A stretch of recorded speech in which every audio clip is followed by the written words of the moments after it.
everybody, we're now going to go for a ride in our 1999 Chevy Corvette, black on black, 6-speed manual, power steering, power brakes are working good.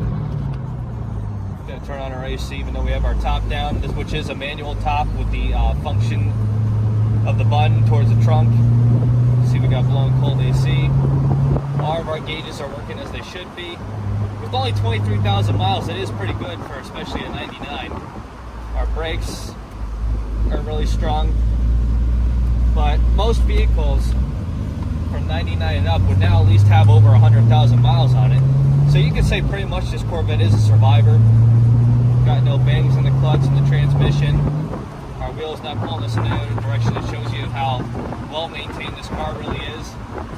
But yeah, just a simple little old Corvette. But anyway, we're gonna get her turned around, put her on the lift, let you all take a look at the underneath. We'll see you there.